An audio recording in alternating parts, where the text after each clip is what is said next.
Another beautiful summer-like day here in central and eastern Kentucky on this Thursday. Afternoon high surging into the mid-80s, and with that front to our west slowing down a bit, we're going to see another breezy and warm day on Friday. The storm's not moving in until probably mid to late afternoon. Some cooler temperatures this weekend, and looking down the road, we may end up with some widespread frost on the table by Monday morning. Still some issues with the potential with the forest fire situation. Red flag warning until 8 o'clock Thursday evening here. Central western Kentucky out into the eastern mountains. Just be smart about it. Don't do any outdoor burning until we get a little rain in here, and that'll be tomorrow night. Nothing doing here in the Ohio Valley. Everything is back to our west with organized severe weather through much of Illinois and down into eastern and southern Missouri. That's right on the nose of that cold front, but it will be a good 24 hours before it arrives. Our Bluegrass Pace Care Skyview HD Camera Network, Richmond EKU, 82, and that southwest wind. It's been 15 to 20 at times, around 10 to 15, and it will stay up during the overnight hours as expected. Most locations low to mid 80s, and with our dew points only in the 40s. When you get that kind of spread, that means humidity, relative humidity levels only in the 15 to 20 to 25% range, indicating very dry air mass. So that's what's unfortunately enhancing some of the problems with trying to get that fire knocked down near Natural Bridge State Resort Park.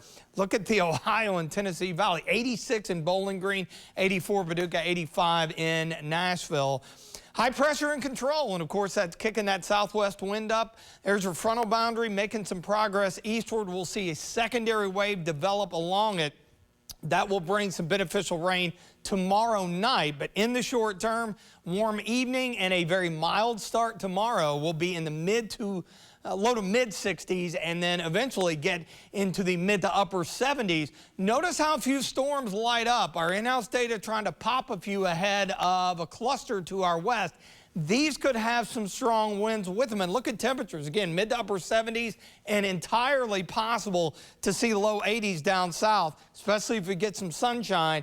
And then we'll see one little area move through, and you see the lows spinning through during the early hours of Saturday with the beneficial rain. And we may see some lingering showers, some drizzle, if anything, into Saturday afternoon. Anyway, you slice it up, it is going to be cooler. Fridays at Keeneland with the spring meet continuing, always big days. Think early we're okay. As we get toward the mid and latter part of the card, we may be dealing with a few thunderstorms. Looking at the big picture, that low rides up the front, and in its wake, cooler air, some patchy drizzle early, and then we'll see hopefully some drying conditions, a cool finish to the weekend.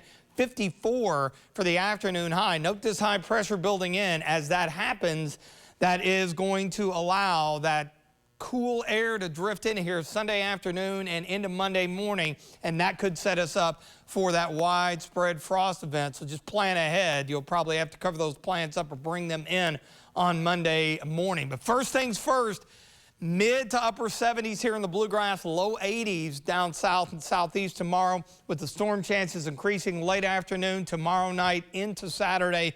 Just general rain, a cooler weekend to come, right around freezing on Monday morning. And then we've got another system may make a run at the area, primarily shower chances down south Wednesday, and then across the board Thursday with afternoon highs in the mid 60s.